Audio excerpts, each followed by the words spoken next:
Good morning students of class 9 से। बेटा हम आज आपको जीव विज्ञान से जो स्वास्थ्य और रोग नामक लेसन पढ़ाया जा रहा था, उस लेसन में विषाणुओं के सामान्य लक्षण के विषय में बताएंगे। आप हेडिंग के तौर पे लिख सकते हैं विषाणु के सामान्य लक्षण।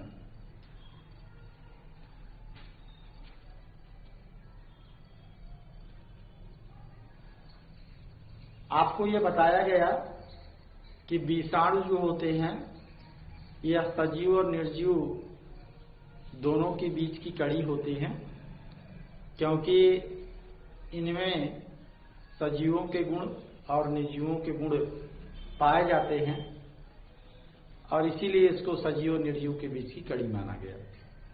तो सबसे पहले हम विषाणुओं के सजीव लक्षण का अध्ययन करते हैं। तो आप हेडिंग डालेंगे विषाणु के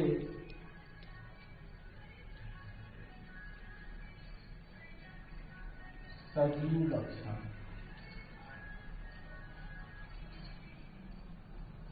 विषाणु के सजीव लक्षण।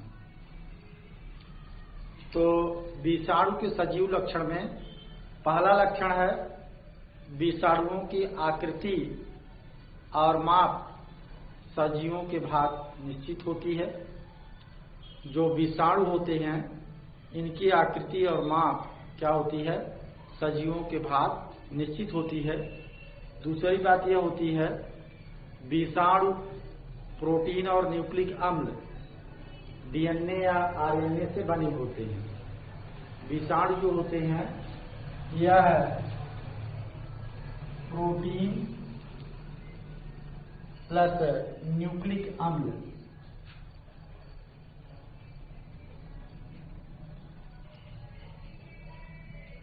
न्यूक्लिक एसिड में आपका आरएनए या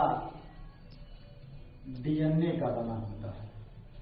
तो यह आपके विषाणु की दूसरी लक्षण है। और आप जानते हैं प्रोटीन और न्यूक्लिक एसिड सजीवों में पाई जाने वाली चीज है, यह निर्जीवों में नहीं पाई जाती है। दूसरी चीज, यह जो जीवाणु होते हैं किसी भी कोशिका के संपर्क में आने पर इनका न्यूक्लिक अम्ल सजीवों की तरह अपने प्रकार के न्यूक्लिक अम्ल का क्या करने लगता है? संश्लेषण करने लगता है। आप न्यूक्लिक एसिड का डुप्लीकेशन जानते हैं। न्यूक्लिक एसिड क्या करता है? अपने आप को डुप्लीकेट करता है, अपने आप को अपनी कॉपी बनाने में सक्षम होता है। तो यह जो विषाणु होते हैं इसी तरीके से काम जब किसी सजीव कोशिका के संपर्क में आते हैं तो ऐसा चालू कर देते हैं। अगली बात है कि इनके न्यूक्लिक अम्ल का स्वगुणन ठीक उसी प्रकार होता है जिस प्रकार सामान्य जीवित कोशिका में डीएनए द्विगुणन करता है। तो यह जो न्यूक्लिक अम्ल इसका होता है उसका स्वगुणन उसी प्रकार से होता रहता है जैसे सामान्य जो आपके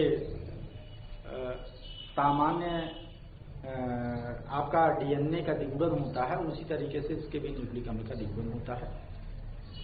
अगली बात है कि सजीवों की तरह इनमें जीन उत्परिवर्तन पाया जाता है। उत्परिवर्तन कहने का अर्थ होता है कि जीवों में होने वाली अचानक परिवर्तन को हम क्या कहते हैं? उत्परिवर्तन कहते हैं। तो ये सजीवों की भांति इसमें पाया जाता है। अगली चीज है विषाणु विकिरण, ताप एवं रासायनिक पदार्थों के प्रति अनुक्रिया को दर्शाते हैं। तो यह तो इतनी सारी बातें सजीव के पक्ष में हो गई कि यह इन सब चीजों को करते हुए सजीव माना जाता है। अब आप अगली हेडिंग के तौर पर डालेंगे विषाणु के निर्जीव लक्षण। विषाणु के निर्जीव निर्जीव लक्षण। तो अब आप एक एक करके विषाणुओं के निर्जीव लक्षण को सुनिए कि किस तरीके से विषाणु निर्जीव माना जाता है। जैसे विषाणु में कोशिका कला, कोशिका द्रव्य या कोई भी कोशिकांग नहीं पाया जाता है। इन सब चीजों के न पाए जाने के कारण आप इसे सेल नहीं कह सकते, इसे सजीव नहीं कह सकते। अगली बात, निर्जीव पदार्थ के समान कई वर्षों तक इनको आप क्रिस्टल की भांति बना करके रख सकते हैं। बोतल में आप इसको क्या करिए, रख दीजिए, इसके ऊपर कोई असर नहीं आता है, ये निर्जीव कण के भांति बना रहता है और इसमें कोई भी सजीव जैसा बिहेवियर नहीं होता है।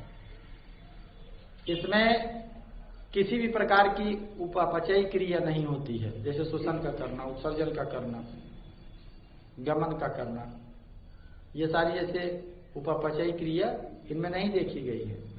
तो जो उपापचयी क्रियाएं होती हैं उन्हीं के बेस पे हम सजीव निर्जीव को अलग करते हैं, लेकिन ऐसा यहाँ कुछ नहीं, तो ये निर्जीव माना जाता है। यह जो विषाणु होते हैं कृत्रिम पोषक पदार्थों, संवर्धन माध्यमों आज पर सजीवों की भांति सक्रिय नहीं होते हैं।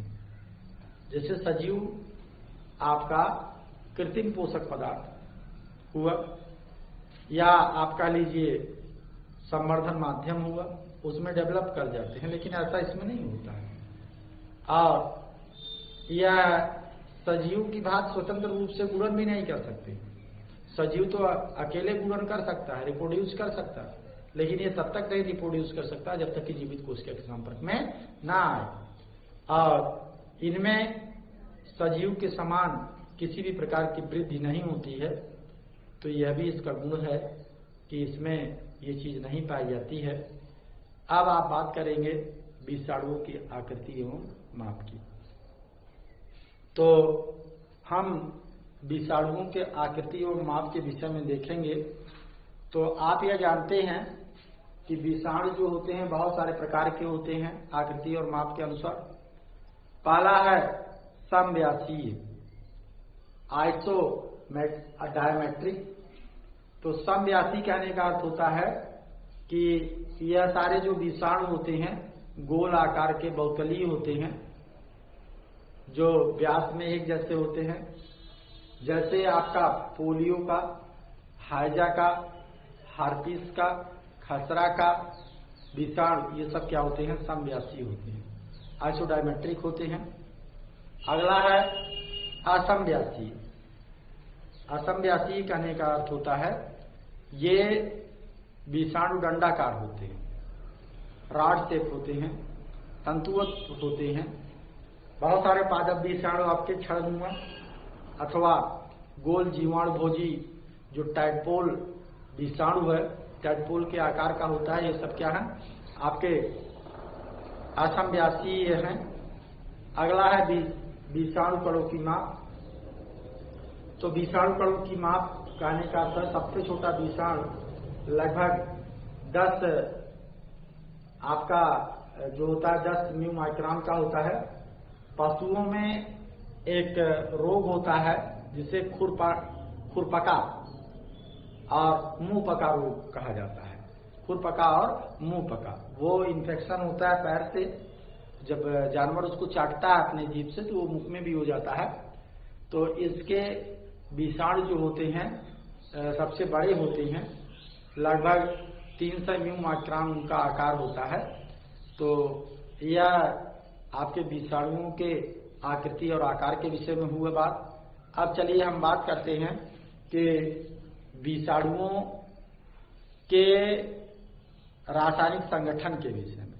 विषाणु किन किन चीजों से मिलकर के बने हुए हैं उसके विषय में जानते हैं। तो आप हेडिंग डाल सकते हैं विषाणुओं का रासायनिक संगठन। विषाणु का रासायनिक संगठन।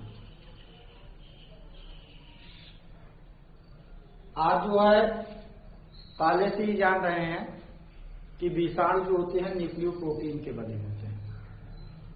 यह पोषक पदार्थ के बाहर निष्क्रिय रूप से काम करते हैं, जिन्हें आप क्या कहते हैं, बेरियोन के नाम से जानते हैं। बेरियोन का लगभग 94% प्रोटीन कवच के रूप में और 6% जो होता है इसका न्यूक्लिक एसिड के रूप में होता है।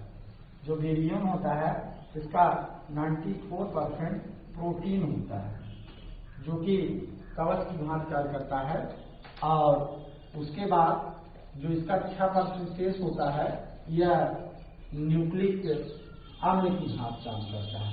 तो ये आपका इस विषाणु के कह लीजिए संरचना के विषय की बात हो गई।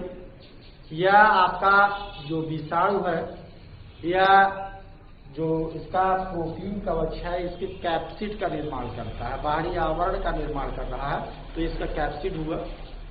और ये न्यूक्लिक अम्ल में आप जान ही रहे हैं 2 प्रकार के न्यूक्लिक अम्ल चलते हैं, आपका आरएनए का और डीएनए का। तो इसमें आप कह सकते हैं कि डीएनए या आरएनए एक दोनों में से कोई एक पाया जाता है। तो अधिकांश जो पौधे के विषाणु होते हैं उसमें आरएनए पाया जाता है, और जो जंतु को इफेक्ट करने वाले विषाणु होते हैं उसमें क्या होता है, डीएनए पाया जाता है। तो ये विषाणुओं के किसके विषय में बात हो गई, संरचना के विषय में बात हो गई, ये इसके संगठन के विषय में, रासायनिक संगठन के विषय में बात होगी। अगले क्लास में हम जीवाणुओं के महत्व के विषय में बताएंगे और आगे बात को बताएंगे। तब तक के लिए धन्यवाद।